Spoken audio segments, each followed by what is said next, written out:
Continuamos avanzando en esta agenda del día de hoy y así le vamos a dar paso a Mauricio Santamaría, presidente de ANIF, que nos hablará sobre el sistema de salud colombiano, sostenibilidad y avances. Doctor Santamaría, adelante.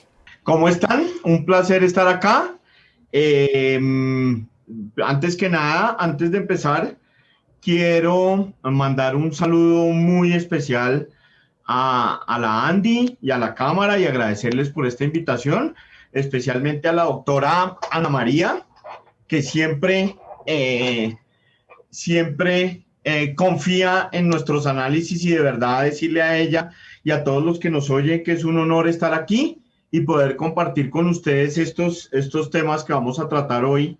Y por supuesto darle un saludo a todos los que nos oyen y si hay alguien en el panel, que no estoy seguro si hay alguien o no hay alguien, si hay alguien les mando un saludo muy especial a los del panel anterior, a la señora viceministra, al señor superintendente, al director de la ADRES y al ilustre moderador. Estuvo excelente el panel.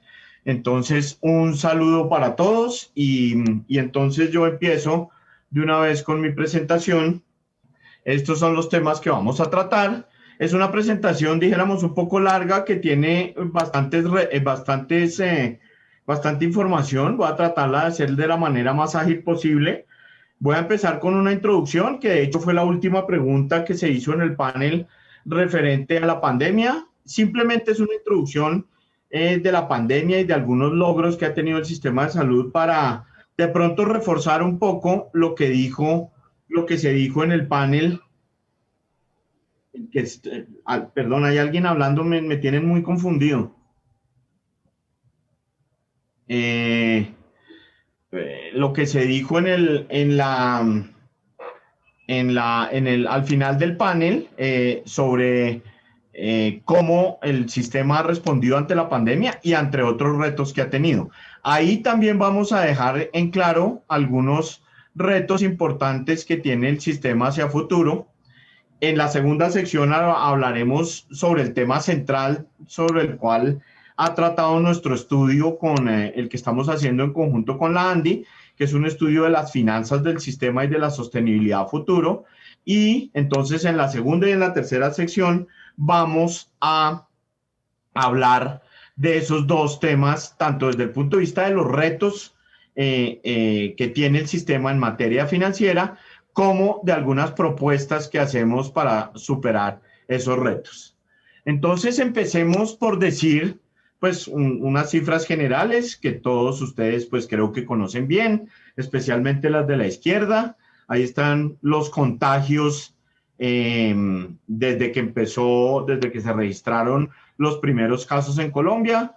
Cada lineecita azul es el contagio de un día y la línea roja es el promedio móvil de los últimos 7 días. Estamos en un pico altísimo que ha llegado a estar en los 30.000 casos en su punto más alto y se ha mantenido por ahí durante todos los últimos días entre 25.000 y 30.000 casos, lo cual pues es mucho más alto que el primero y que el segundo pico, que estuvieron casi que en la mitad de estos números. Y eso pues es un reto per se muy grande para el sistema, lo que ha pasado en estos días, que está relacionado pues con, como ya se ha dicho varias veces, con las grandes aglomeraciones que generaron las protestas, está relacionado también con la llegada de las nuevas variantes y eso ha hecho que todos esos elementos han hecho que el pico primero sea más largo que los anteriores y segundo más alto. Dijéramos la buena noticia es la gráfica de la derecha, donde tenemos una tasa de mortalidad aproximada. Sabemos que no es una tasa de mortalidad exacta, es simplemente dividir el número de muertos por el promedio de casos de los últimos 14 días, es decir, es como un case fatality ratio. La línea roja es el mundo y la línea verde es Colombia, y vemos como esa tasa de mortalidad aproximada en Colombia tuvo un pico de 6.5%, mientras en el mundo fue casi de 10%. En el mundo se ha estabilizado alrededor de 2.4 2.2, y en Colombia estamos un poquito más alto, pero muy estables. A pesar del pico de casos, la mortalidad sigue estando alrededor de 2.7, que es en lo mismo que ha estado desde diciembre de este año. Y digo que esa es buena noticia en el sentido de resaltar el hecho que, a pesar de que los casos se dispararon, dijéramos, el sistema respondió bien. A pesar de que los casos más que se duplicaron, el sistema pudo responder bien y mantener una tasa de mortalidad aproximada constante a lo largo del tiempo, a pesar de la gran presión que se puso sobre el sistema. Ahora, si uno ve por regiones, pasando muy rápidamente, aquí están los promedios móviles semanales de las diferentes regiones en la gráfica de la izquierda, y ve que donde más se han disparado, la línea punteada roja es el promedio nacional, la línea gris es la región andina norte, que es donde más se dispararon en el último pico de lejos, mientras que la andina sur había sido la que más lo había hecho durante el segundo pico. Y si uno mira en la gráfica de la derecha, donde tenemos ya departamentos y Bogotá, pues vemos claramente que los casos por millón de habitantes en el último pico se dispararon mucho más en Bogotá que cualquier otra de las regiones. Ustedes ven ahí, Bogotá es el rojo oscuro, el más cercano fue Santander, que es el rojo clarito o rosado, no sé qué color será eso, pero pues dijéramos el comportamiento de los casos por millón, ojo, estos son por millón, ha sido especialmente negativo en Bogotá en todos los picos, pero en este tercero con más fuerza. Y si vemos a la viceministra, creo que era la que hablaba de estos temas en su intervención en el panel, pues las pruebas PCR tuvieron un comportamiento, y de antígeno, ahí están las pruebas PCR, son las más oscuras, y las de antígeno las más claras. El país logró responder muy bien el reto que tuvo de pruebas y ha logrado hacer todas las pruebas que se requieren, y ahí vemos el comportamiento de las pruebas diarias en la línea roja del promedio de los últimos 7 días. Y también pues se nota un poco el efecto de la endogeneidad misma de las pruebas. Es decir, cuando los casos crecen, la gente tiende a hacerse más pruebas porque en efecto estamos en un pico. Entonces las pruebas no es que sean un indicador totalmente exógeno de la evolución, sino en parte depende de la misma evolución del virus.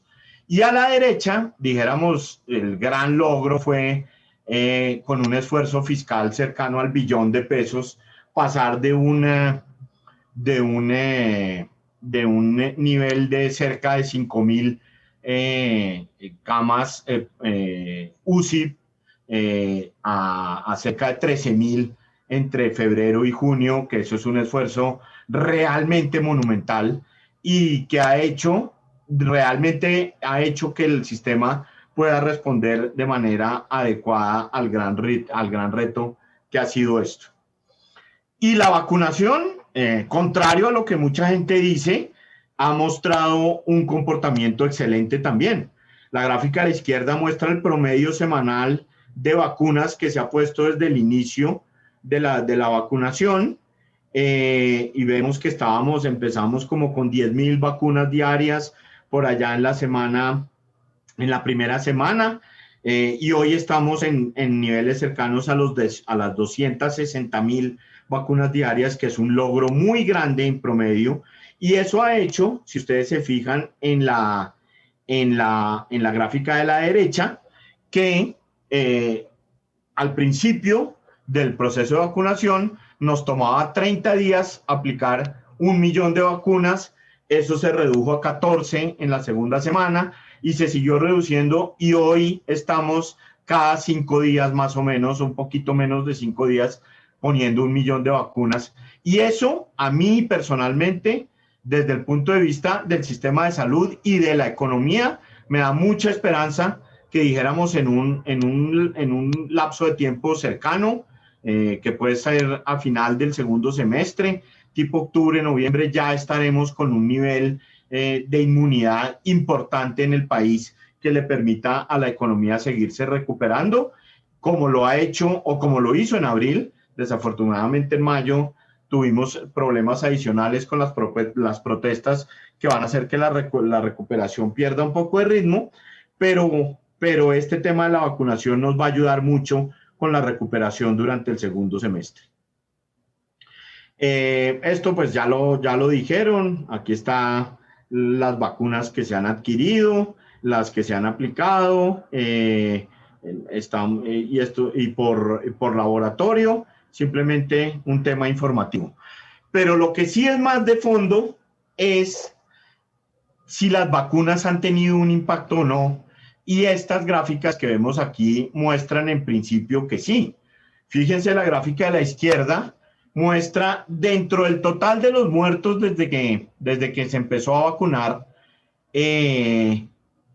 por grupo de edad. El azul son los mayores de 60, el anaranjado son los que están entre 30 y 59 y el grisecito que casi ni se ve abajo es en los que están entre 0 y 29 años.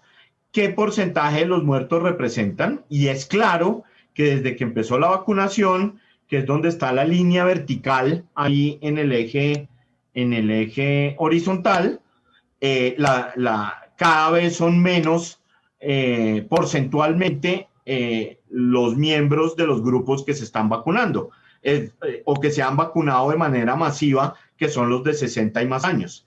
Igual pasa si uno lo mira por el número de casos a la derecha. En la izquierda es la participación porcentual, la de la derecha es el número de casos. La azul va reduciéndose de manera importante y esto es muy positivo y sobre todo es un mensaje importante para la gente que no se quiere vacunar. Es decir, la vacuna sí está surtiendo efecto. Es claro en esta gráfica que sí está surtiendo efecto. También teníamos otra gráfica que mostraba cómo ha sido la mortalidad en el personal de salud, que fue el que primero se vacunó, y ha disminuido de manera sustancial.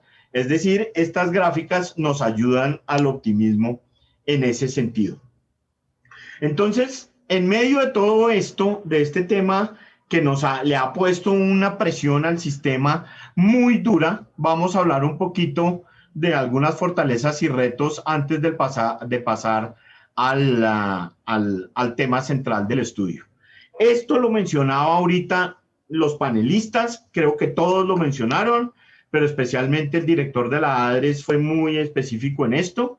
En la mayoría de los países del mundo, la gente ha tenido que pagar cifras astronómicas incluso por vacunarse, pero sobre todo por el tratamiento de la infección cuando ésta llega a un estadio grave, que requiere UCI, que requiere hospitalización.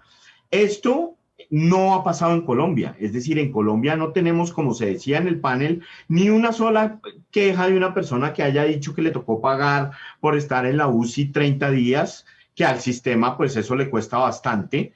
Es decir, la protección financiera que le ha dado el sistema a la población, especialmente la más pobre en el tratamiento de esta enfermedad tan complicada, ha sido sustancial. Fíjense los titulares de prensa y los informes de entidades tan serias como Johns Hopkins, que muestran que, por ejemplo, en Estados Unidos los costos de bolsillo para las familias han sido astronómicos. Estamos hablando de $400,000. Les ha tocado vender la casa, el carro para poder pagar. Aquí nadie ha pagado un peso. Y eso es una fortaleza muy grande para el sistema, pero demasiado grande, del sistema, que todos tenemos que tratar de fortalecer hacia futuro. Y ya me referiré a eso un poco más adelante. Si uno mira también, ya saliéndonos un poco el tema de la pandemia, la encuesta que hace el Ministerio de Salud de satisfacción en el uso de los servicios, que tenemos los datos de 2018, antes de la pandemia. Fíjense que se le pregunta a la gente a la izquierda que califique la experiencia global que tuvo respecto a los servicios de salud que le dio su EPS en los últimos 6 meses. El azul dice que fue buena, muy buena, y el azul claro que fue regular, y el rojo que fue mala o muy mala. Tenemos un porcentaje de 75% más o menos que dice que fue buena o muy buena, que es un gran logro, falta por avanzar, es decir, nos gustaría que eso fuera 85-90, pero es un gran logro. Pero lo que es probablemente más importante es que la gente del subsidiado y la gente del contributivo tienen la misma percepción. Es decir, el gran logro de equidad de este sistema es darle una atención de igual calidad a la gente del subsidiado que a la gente del contributivo. A la derecha tenemos si los usuarios reportan no tener mayores problemas para acceder a los servicios de salud, en exámenes, hospitalizaciones, etcétera. Se le pregunta a la gente y si la gente dice que fue fácil o muy fácil, o ni fácil ni difícil, que son los dos azules. Fíjense que eso suma, en el caso del subsidiado, más o menos 84% de la gente, y en el caso del contributivo, 86% de la gente. Es decir, el 85% en promedio dice que no fue ni fácil ni difícil, o que fue fácil y muy fácil. Solo el 15% de la gente dice que fue difícil, que es un número alto, el 15%, que deberíamos reducirlo a menos de 10 o menos de 5, como tiene meta el gobierno, sí, pero el logro que tenemos pues es muy alto en este sentido. También se le pregunta a los usuarios en esa encuesta la oportunidad de acceder al servicio de salud. A la izquierda, el 60% reportaron que no tuvo el 75% no tuvo problemas de agenda. A la derecha, los usuarios tampoco reportan haber tenido que usar plata, como lo veíamos en el caso del COVID. El 85% de la gente dice que no le tocó poner ni un peso para su consulta, exámenes, medicamentos, y eso es un logro muy grande comparado con cualquier país del mundo, incluso con los sistemas más exitosos que hay alrededor del mundo. De nuevo, esto es un tema que tendríamos que cuidar. Y eso pues lo acaba de confirmar el BID. El BID hizo un estudio muy grande que acaba de publicar, donde se le pregunta a la gente y donde se calcula el porcentaje del gasto de bolsillo con respecto al gasto total en salud. Fíjense que Colombia se ubica en el tercer puesto, del más bajo, con un 15%, solo lo superan Cuba y Sudáfrica, Sudáfrica con un valor muy cercano, pero países que uno piensa tradicionalmente que son, dijéramos, que tienen un sistema de salud excelente, como Argentina, Chile, etcétera, o México, se llevan de lejos a Colombia. Argentina es cercano al 30%, en Chile 31%. Ustedes los ven ahí en la mitad del gráfico. México 44%.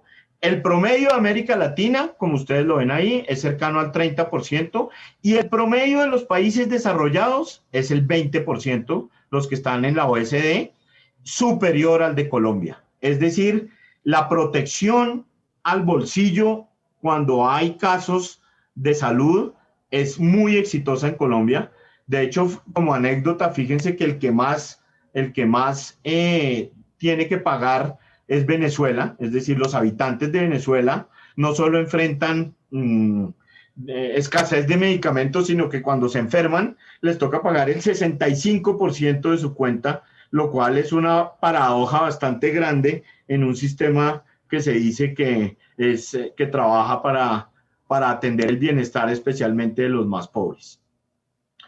Y si uno mira resultados en salud, pues ve que la expectativa de vida al nacer, los más tradicionales, han crecido bastante en Colombia. La expectativa de vida al nacer creció cerca de 6 años en estos últimos 20 años, que es un buen logro. Estamos ya casi cercanos a los 80 años.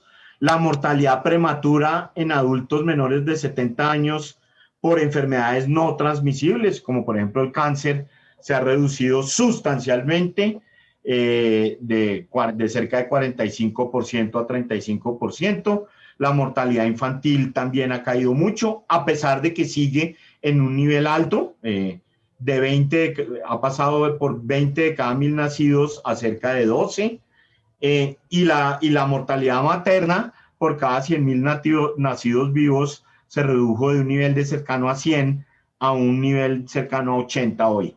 Es decir, los avances son muy grandes en la mayoría de estos casos, pero pues también esto muestra que hay retos para avanzar en materia de reducir aún más la mortalidad infantil, la mortalidad prematura, es decir, de adultos menores de 70 años, ahí hay que avanzar. Y si uno lo mira, esto de los adultos, por ejemplo, en dos enfermedades muy comunes y que tienen una alta responsabilidad dentro de las muertes totales, por ejemplo, el cáncer de próstata y la diabetes, uno ve que en Colombia, dijéramos, comparado con los países que están ahí, México, Canadá, Chile, la incidencia es baja, la barrita roja, es decir, comparado con el resto de países, la incidencia es baja, pero la mortalidad no es baja, que es la que está en la gráfica de la derecha, que es la línea roja. En cáncer de próstata, la mortalidad sigue siendo alta o seguía siendo alta en el 2014 y sobre todo no había bajado mucho. En diabetes, la incidencia es intermedia, fíjense abajo a la izquierda, la incidencia es intermedia. Obviamente todos sabemos que México es el país con mayor incidencia en el mundo y es el outlier en esa gráfica, pero dijéramos, si miramos la gráfica de la derecha, excluyendo a México, Colombia todavía tiene una mortalidad alta por diabetes. Es decir, tenemos unos casos, tenemos una situación en que tenemos una incidencia relativamente baja o promedio comparado con el resto del mundo, pero una mortalidad que podría ser menor. Y ese es un reto importante del sistema que va en línea con lo que veíamos en la diapositiva anterior de la mortalidad de menores de 70 años. Esta gráfica muestra más o menos lo mismo. Están todos los países del mundo en cáncer de próstata y en cáncer de mama, y en la parte horizontal está la incidencia, en la parte vertical la mortalidad, y fíjense que la lineecita anaranjada es lo que es la línea del promedio de todo el mundo. Obviamente entre más incidencia tenemos mayor mortalidad, y Colombia se ubica por debajo de la línea, pero muy cerca a la línea, es decir, esto muestra lo mismo, estamos cerca del promedio mundial, pero este promedio mundial está afectado por países como los dos que ustedes ven arriba, o los 4 o 5 que ustedes ven arriba en la gráfica, que tienen mortalidades muy altas. Es decir, Colombia todavía puede hacer un esfuerzo importante para reducir la mortalidad dada la incidencia de estas dos enfermedades. En consultas preventivas avanzamos muchísimo. Aquí están las consultas preventivas por nivel de ingreso. Para el 97, que es el azul, 2013 el rojo y 2018 el gris. Y ustedes ven que están dividida la población entre, dijéramos, el 20% más pobre, que es lo que se denomina ahí el número 1, y el 20% más rico, que es el número 5. Y fíjense que las consultas preventivas han crecido mucho, especialmente entre los grupos más pobres de la población, que tenían un nivel muy bajo, inferior al 40% en el 97, pero todavía hay una desigualdad alta. Es decir, a pesar de que ha habido un avance, hay mucho por avanzar en el tema preventivo, sobre todo en áreas rurales, como ustedes lo ven en la gráfica de la derecha. Entonces, dijéramos, tiene buena protección financiera, ante los choques ha respondido bien. El choque del coronavirus nos muestra que el sistema respondió, y yo les digo la verdad, eso me alegra mucho, porque hay mucha gente que durante muchos años ha dicho y repetido que el sistema no es bueno, que el sistema no protege, y lo que muestran los hechos es que protegió más que la mayoría de los países, que la mayoría de otros países del mundo. Entonces, el gran reto a futuro es el financiamiento. ¿Cómo vamos a hacer para que estos logros los podamos seguir teniendo a futuro, dado que las finanzas del sistema en este momento son frágiles? Y aquí ya entramos más a la carne del estudio que estamos haciendo en conjunto con la ANDI, porque las finanzas del sistema nos preocupan mucho. porque estos logros no son gratis y realmente el sistema está empezando a ver presiones importantes sobre sus finanzas. Entonces, empecemos por un panorama general. En la gráfica de la izquierda están las fuentes que financian el sistema, es decir, el aseguramiento en salud y la atención. Y hay unos incrementos ahí resaltados con unas sombritas y están todas las fuentes. La línea azul son las cotizaciones, que después de la reforma del 2014 ustedes saben que cayeron un poco porque se trasladó parte de las cotizaciones hacia impuestos generales, en particular hacia el CRE, que ya no existe, pero eso ya lo absorbió, dijéramos, el presupuesto general de la nación, del gobierno nacional, pero ahí estamos hablando de cerca de 20 billones de pesos del 2018. Es decir, eso quiere decir más o menos 25, 26 billones de pesos del 2021. La línea roja es lo que aporta el presupuesto general de la nación. Fíjense cómo eso ha crecido de cero a cerca de 15 billones de pesos, y eso muestra el esfuerzo que está haciendo, dijéramos, el gobierno nacional financieramente desde hace 12 años por mantener el sistema financiado, pero también muestra que otras fuentes están cayendo, entonces le toca al presupuesto general de la nación asumir parte del gasto. Y ese tema es importante para lo que vendrá después. La línea rosadita muestra lo que pone el SGP, que son cerca de 10 billones de pesos, y eso también es parte del presupuesto general de la nación. Es decir, eso se puede sumar perfectamente con la línea roja oscura, porque la fuente, dijéramos, son los impuestos que pagamos todos los colombianos, renta, IVA, 4 por mil, etcétera. La línea gris son otras fuentes, que el incremento grande de este año o del año pasado fue el FOME. Por eso es que hay ese crecimiento tan alto, tan grande en el año pasado. Y la lineecita muy constante, azul abajo, es lo que aporta el SOAT. ¿En qué se usa esa plata? Fíjense la gráfica de la mitad. Esa plata se usa en pagar la UPC del régimen subsidiado, que es la línea azul, que creció mucho entre el 2011 y el 2012 por la unificación de la UPC contributiva y la UPC subsidiada, y desde hace 2 años también viene creciendo bastante, como ustedes ven ahí en la gráfica. La línea roja es la UPC del contributivo, que ha ido creciendo, y eso pues nos vale 25 billones de pesos.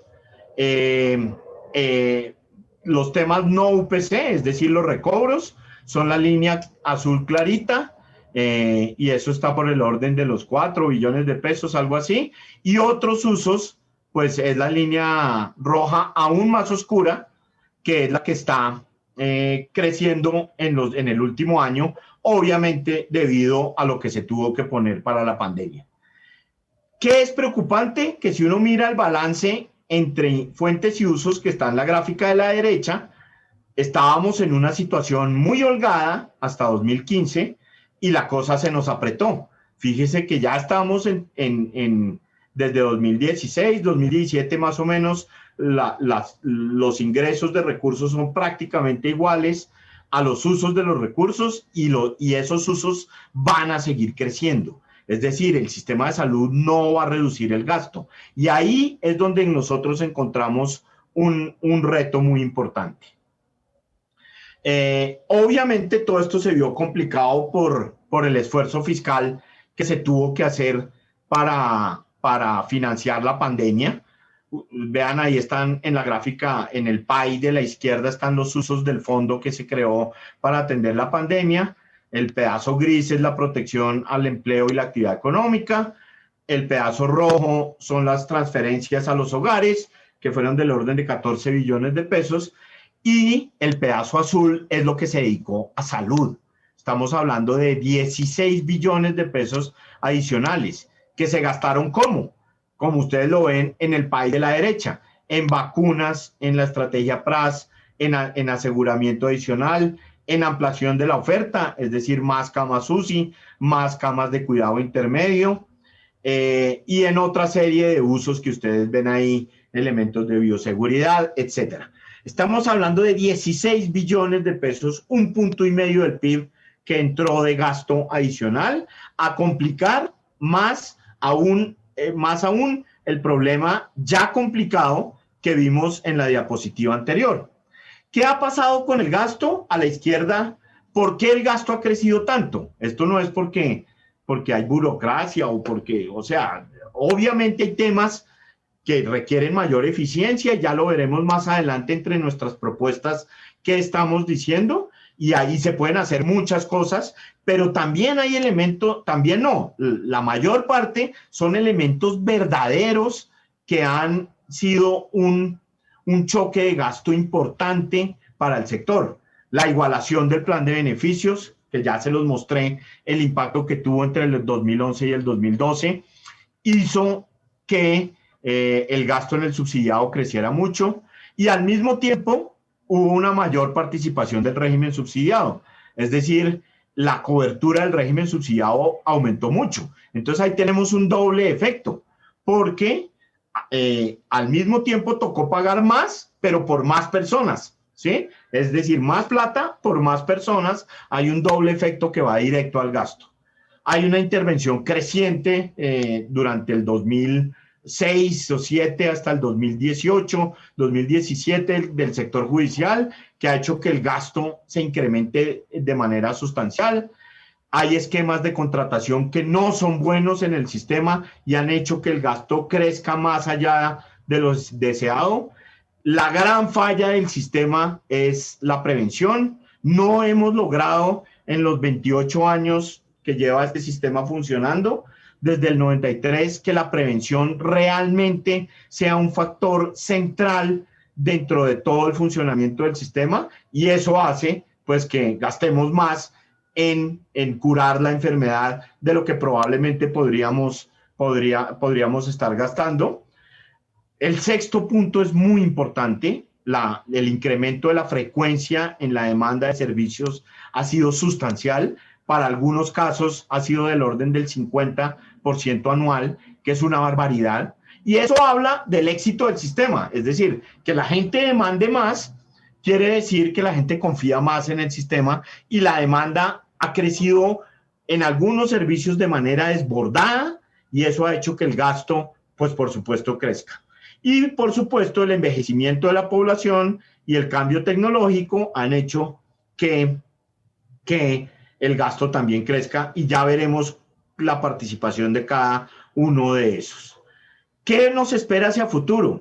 Nos espera, obviamente, como ya lo dije antes de pasar hacia futuro, el COVID también tuvo un impacto muy importante en el incremento del gasto el año pasado y este año. Pero hacia futuro, ¿qué nos va a pasar? Que la población se va a envejecer aún más, es decir, la población colombiana cada vez se va volviendo más, con una proporción más importante de poblaciones, de grupos de población mayores, menos jóvenes, y además la gente vive más. Entonces, eso implica un doble impacto sobre las finanzas del sistema.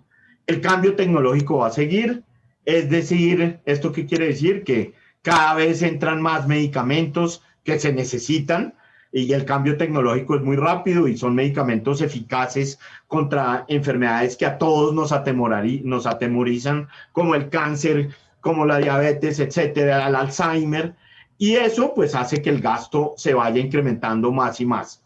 El aumento de la demanda de servicios muy seguramente también va a continuar, y por supuesto el incremento del gasto por la pandemia, pues no todo eso se va a recoger a partir del año entrante, del 2022. Parte de eso ya va a quedar en el sistema, y eso lo veremos en detalle más adelante.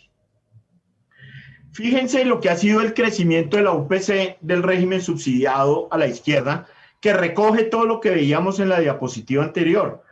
El pedazo verde es por la unificación con el régimen contributivo, que ha sido muy importante en el 2012, como ustedes lo ven ahí, y en el 2019.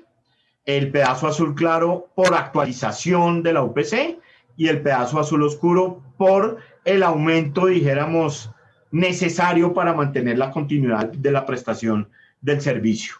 Es decir, fíjense que en el 2012 uno creció 11, después 23, después 17, 4, 4, 6. Eso en el acumulado pues da que la UPC más que se ha duplicado, la del régimen subsidiado y la del contributivo que está a la derecha, pues también. Por actualización, hemos tenido actualizaciones importantes en el 2012, en el 14, en el 16, en el 18 y en el 19, y el aumento inercial, dijéramos que es el azul oscuro, pues ha sido el que se ha dado en el resto de años, como ustedes lo ven ahí.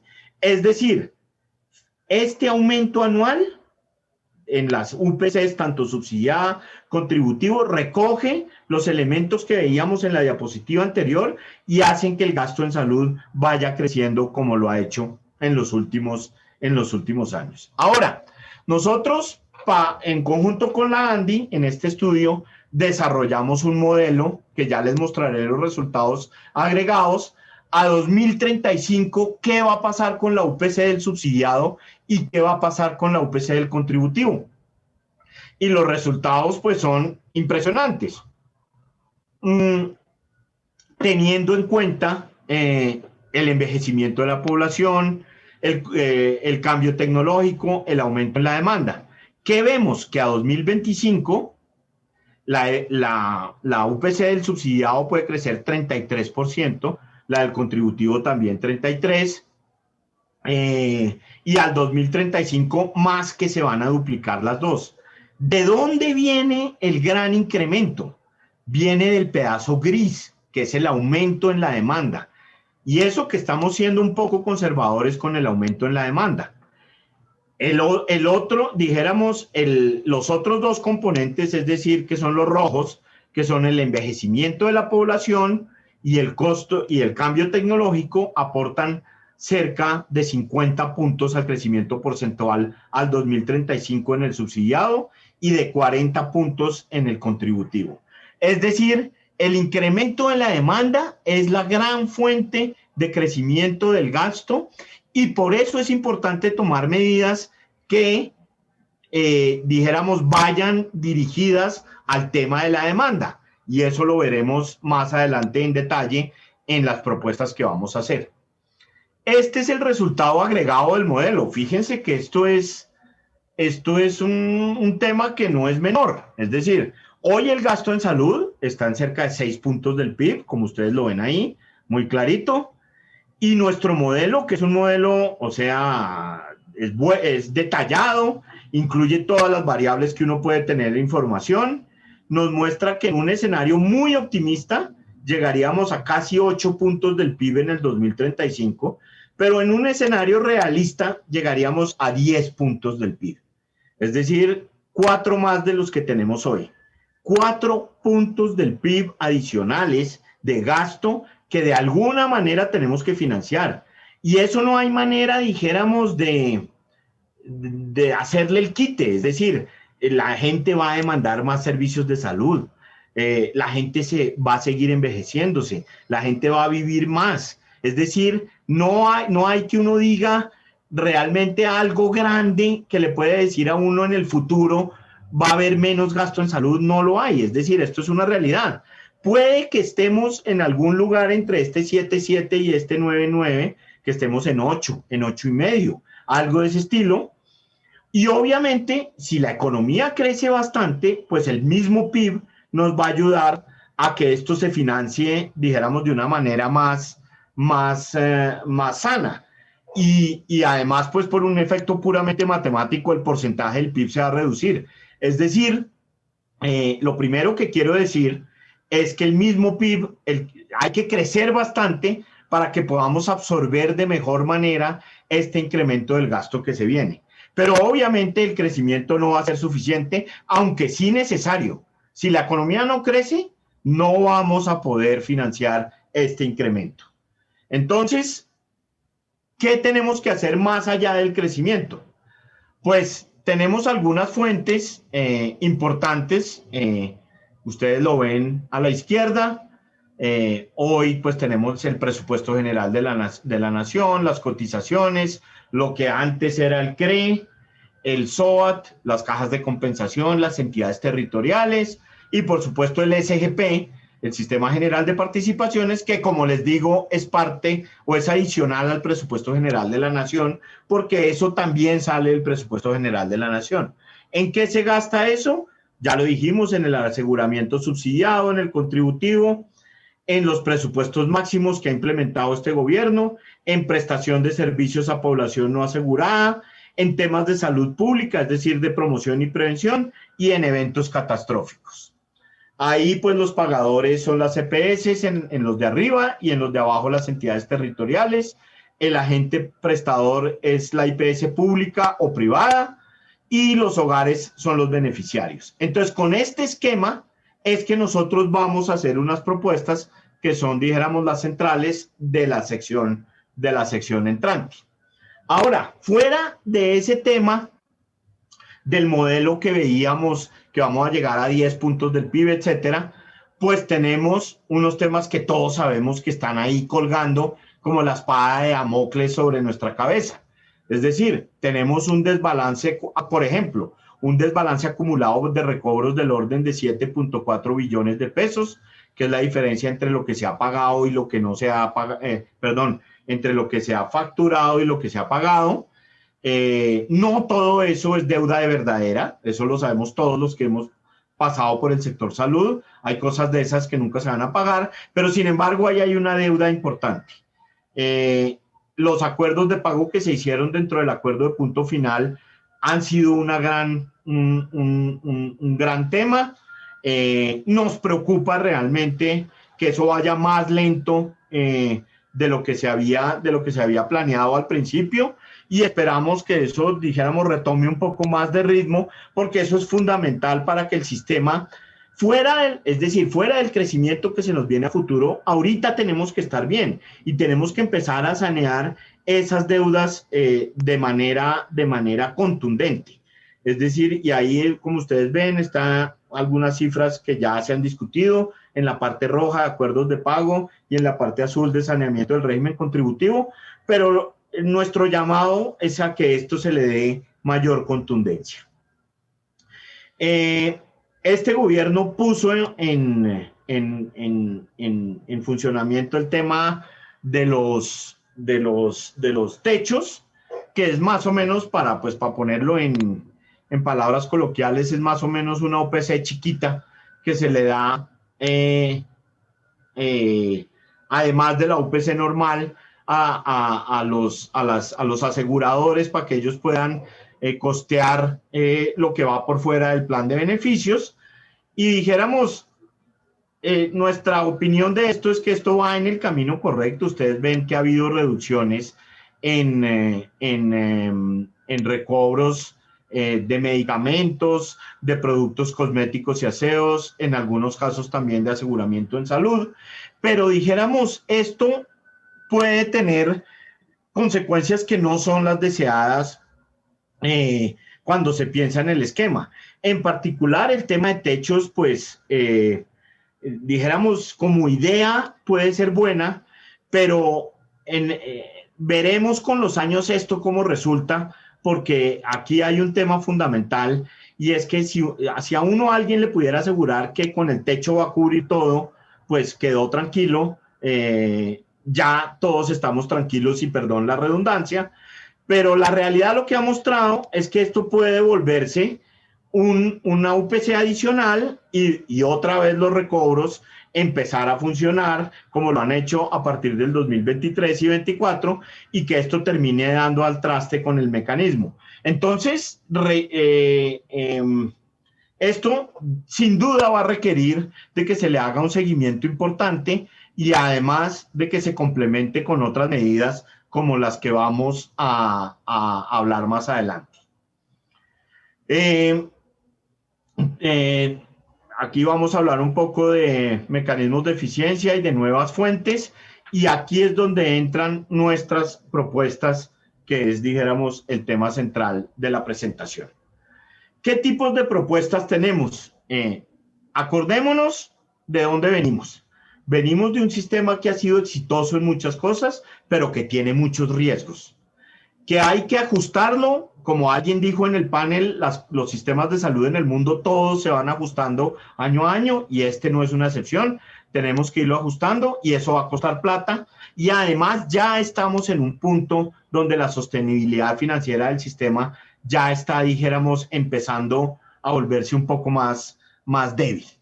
Entonces, nosotros tenemos propuestas tanto en la eficiencia del gasto, que es la parte azul, y ahí tenemos mecanismos de contratación más eficientes, eficiencia en el gasto hospitalario, prevención de la enfermedad y autocuidado, que es fundamental, y hago de verdad de nuevo un llamado a que le paremos bolas a esto en serio, una nueva UPC en función del riesgo en salud, que de hecho la viceministra la mencionaba, y esto nos va a ayudar mucho a focalizar el gasto y meterle un poco más de impulso al tema de planes voluntarios en salud.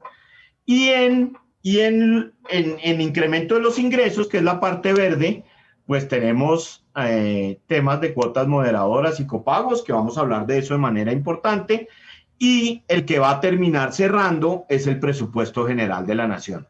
Es decir, lo que haga falta tendrá que cerrarlo de alguna manera el presupuesto general de la nación. Empecemos por el tema de los mecanismos de contratación.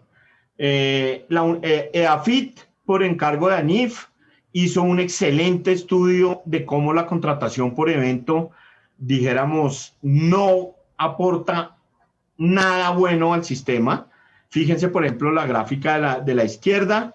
Entre más participación hay de pagos por paquete y menos de pago por evento, es mayor la satisfacción de los usuarios. Fíjense, la satisfacción de los usuarios son los puntos azules y la oportunidad son los triángulos verdes. Y es claro que entre mayor es la participación de la contratación por paquete del asegurador, eso es una línea positiva y mejora la eficiencia. Pero también, fíjense la gráfica de la derecha, entre mayor es la participación del pago por evento, es menor la calidad del servicio y eso también es claro. En la gráfica de la derecha, los puntos son la satisfacción y los triángulos la oportunidad. Entonces, dijéramos, la contratación por evento, creo que esto es ampliamente reconocido, no es buena, pero sin embargo, representa cerca del 70% del gasto en el régimen contributivo. No genera los incentivos adecuados para la gestión del riesgo y se paga en tarifas más elevadas. Y lo que encuentra EAFIT, los autores que son el equipo liderado por el doctor Jesús Botero, encuentran que disminuyendo 1% la contratación por evento, es decir, un punto porcentual, eso da ahorros cercanos a 125.000 millones de pesos. Entonces, si estamos hablando de que logramos reducir la participación de la contratación por evento en 10 puntos porcentuales, estaríamos hablando de cerca de 1 billón de pesos que se podrían, como dice el cuadro azul de la derecha, destinar a fomentar otros tipos de contratación o a financiar otro tipo de gasto en salud. Ahora, también ellos hacen un ejercicio muy importante de lo que es la eficiencia hospitalaria a través de mecanismos de fronteras de eficiencia y es claro ahí que dijéramos el gasto hospitalario, si fuera más eficiente, nos podría reportar un ahorro cercano de 1.2% del gasto total al año. En promedio, las IPS tuvieron un nivel de eficiencia cercano al 81% para el periodo 2017-2019. Es decir, ahí tenemos mucho de dónde ganar. ¿Y esto en qué se traduce? En medidas concretas, en reasignar los recursos del sistema de tal manera que las IPS más eficientes, sean las que cubran la mayor demanda, la mayor cantidad de demanda del servicio. Ahí se encuentra que se podría aumentar en promedio en un 15% la atención sin necesidad de aumentar los recursos. Esto nos daría un potencial de ahorro de 525.000 millones de pesos, como ustedes ven en el letrero rojo. Ahora, un punto central dentro de todo este análisis es los hospitales públicos. En el índice de eficiencia, que va entre 0 y 1, ustedes ven que las privadas tienen en promedio un punto 73, un punto 73, mientras que las públicas un punto 0.51. Las de nivel 1, 0.52, las de 2, 0.77, y las de 3 están muy similares, las de nivel 3 están muy similares las públicas y privadas. Es decir, en el gasto en hospitales públicos de niveles 1 y 2 hay potencial de ahorro muy grande que se materializaría en los ahorros que vimos en la diapositiva pasada. Ahora, en la prevención y el autocuidado hay una fuente importante de recursos. Nosotros con la ANDI hace unos años hicimos un documento de autocuidado donde hablamos de temas importantísimos como estilos de vida saludable, detección temprana de enfermedades y uso razonable de los servicios de salud. Todo eso contribuye al ahorro. Y si a eso le sumamos lo que está aquí como en el rombo, no sé qué, el pentágono, que de la derecha, que nos muestra que las medidas de prevención eficaces disminuyen el gasto en curación entre un 3 y un 4%. Es decir, ojo con lo que estoy diciendo porque esto es importante. Si sumamos los temas de autocuidado y los temas de promoción y prevención eficaz que ya han sido comprobados en varios países, estaríamos hablando de, a la izquierda tenemos los ahorros que podríamos tener solo por autocuidado. En visitas a consulta externa, 355.000 millones de pesos, en incapacidades 366, en visitas a urgencias 525.000 millones, más entre un 3 y un 4%, que pues nos estaría hablando más o menos de 1,5 billones de pesos por temas de prevención efectiva, que obviamente esto entraría en el mediano plazo. Ahora, nosotros, yendo un poco a lo que decía la viceministra, no voy a ponerme a explicar esto en detalle, pero simplemente hemos estado trabajando mucho en cómo diseñar una UPC que incorpore mecanismos ex ante y ex post de ajuste al valor promedio de la UPC. Ex ante, ¿qué quiere decir? Basados en riesgos verdaderos, es decir, en condiciones de salud y en un tema de regionalización. Y ex post en temas de incluir incentivos a la calidad de la prestación del servicio a la UPC. En esto trabajamos mucho. Aquí está, se tuvo en cuenta la estructura poblacional, la agrupación de las condiciones de salud y los aspectos regionales que mencionaba la viceministra. Si uno incluye esos ajustes, podríamos, y los temas, dijéramos, regionales, más los techos o presupuestos máximos, podría tener, dijéramos, impactos importantes en el gasto total. Podríamos tener impactos del orden de 5 billones de pesos de ahorros en el gasto total. Ahora, lo de los planes voluntarios, desde la ley 100 del 93 lo venimos hablando, no hemos sido muy exitosos. Y lo que nosotros hicimos en el modelo es ver si con unas elasticidades de la demanda y con los costos promedio anual del servicio, pudimos ver que con un incremento modesto en este tipo de planes podríamos tener ahorros de cerca de 215.000 millones de pesos anuales. Ahora, el tema de las cuotas moderadoras y los copagos. Esto, fíjense que, acuérdense que en el modelo que hicimos, el incremento más grande viene por el incremento en la demanda, lo cual no es sorpresivo. La demanda ha crecido de manera sustancial en los últimos 20 años y va a seguir creciendo. Es decir, los copagos y las cuotas moderadoras tienen un papel muy importante. En 2019 representaron más ingresos cercanos al sistema del orden de 735.000 millones de pesos. Y además de eso, esto tiene un impacto también por el lado de la demanda.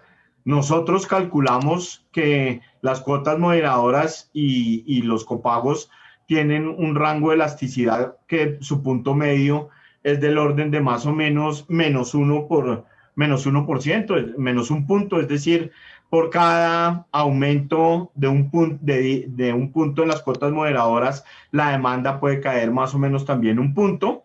Entonces, esto tiene un impacto dual.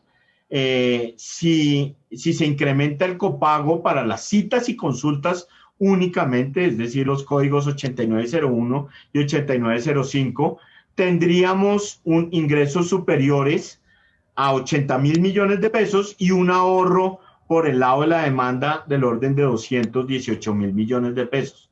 Es decir, esto no son cifras menores. Y ya termino con esto.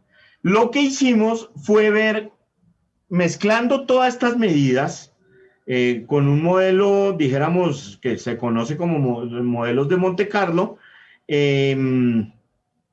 tendríamos, lo que queremos ver es mezclando todas estas variables de diferentes maneras, ¿cuánto ahorro tendríamos? Hicimos 3.000 repeticiones, es decir, mezclamos el incremento de los copagos, mezclamos la reducción del pago por evento, etcétera. Todas las variables que les acabo de mostrar 3.000 veces, y eso nos da una distribución de cuánto podría ser el ahorro. Es decir, el ahorro para el sistema, y los resultados están acá. Y son resultados, dijéramos, bueno, esta es la distribución de los ahorros, y nos da que en la mediana podríamos tener ahorros del orden de 9% del gasto, es decir, casi 10 en el percentil 50, es decir, estamos hablando de ahorros totales cercanos a los 6 billones de pesos de hoy. Si lo hiciéramos demasiado bien y nos vamos al percentil 75, estamos hablando de ahorros de 16.1%, como ustedes ven ahí. Y podríamos llegar a niveles ya de ahorro de 30%, que son, dijéramos, irreales, porque tienen una probabilidad muy baja de ocurrencia. Pero ahorros del 9%, de entre el 9 y el 16, son bastante probables, según en nuestro modelo, si se toman estas medidas de manera correcta.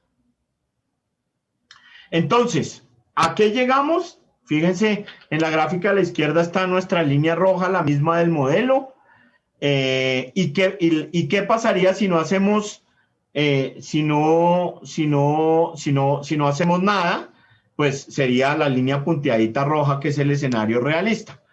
Pero si metemos nuestras simulaciones de eficiencia, tendremos la línea azul punteadita, y dadas las fuentes que hay hoy, que es la línea azul oscura, pues tendríamos los déficits que están a la derecha.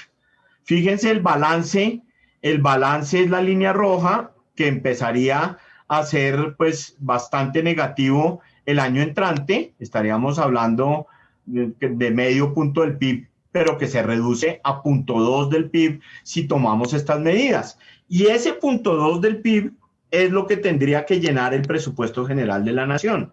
Es decir, estaríamos diciendo que al presupuesto general de la nación habría que pedirle durante los próximos años cerca de 2,5 billones de pesos de hoy adicionales, en comparación con 6 billones o 7 billones si no hacemos nada. Fíjense que a medida que pasa el tiempo, a partir del 2029, 2030 más o menos, pues la diferencia sigue siendo grande, aún en el escenario azul. ¿Eso qué quiere decir? Eso quiere decir que en 5 años nos tocará tomar otro tipo de medidas adicionales a estas que estamos proponiendo acá. Entonces, para cerrar, bueno, aquí están en pesos lo que está en esta gráfica, aquí roja y azul, aquí está en pesos. Si uno pues mete las simulaciones de eficiencia en el escenario realista. Fíjense que en vez de pedirle durante los próximos años al presupuesto general entre 5 y 8 billones de pesos, le estaríamos pidiendo 2,5 billones de pesos. Al final del periodo, de nuevo, esto se agranda bastante, es porque las medidas empiezan a perder eficiencia y porque sin duda, como se mencionó en el panel, todos los sistemas hay que irlos ajustando a medida que vamos avanzando. Es decir, y ya con esto termino, nuestro llamado es que la sostenibilidad financiera del sistema de salud es lo más importante que existe ahorita para mantener los logros que hemos obtenido en el pasado. No podemos pensar, dada la situación fiscal del país, que le vamos a pedir un punto del PIB adicional al presupuesto general de la nación para financiar el gasto creciente. Y esto se lograría con las medidas que estamos proponiendo, que van por el lado de la eficiencia. ¿Y la eficiencia qué tiene? La contratación y una UPC mejor diseñada, ¿sí? Pero también por el lado de los ingresos, donde estamos hablando de los temas de copagos y cuotas moderadoras. Y por último, que es el llamado de pronto más importante, al tema de autocuidado, que dijéramos la ANDI ha sido el gran campeón de llamar del autocuidado, mezclado con mayor promoción y prevención. Eso nos puede dar unos recursos importantes. Es decir, estamos en un momento fundamental para empezar a tomar estas medidas y que logremos que el sistema sea sostenible a futuro. Y eso es lo que dicen las conclusiones. Pero tenemos que ser conscientes también que aún aplicando todas las eficiencias, al gobierno nacional siempre le va a tocar cerrar con un poquito de plata. Pero es muy diferente decirle al gobierno que le va a tocar poner 0,2 del PIB a decirle que le va a tocar poner 0,8 del PIB o un punto del PIB. Y eso es lo que va a garantizar que este sistema siga dando frutos importantes hacia futuro. Muchas gracias.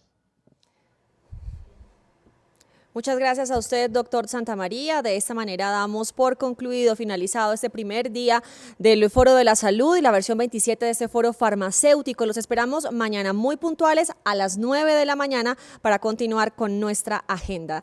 Feliz día para todos ustedes. Gracias por estar con nosotros.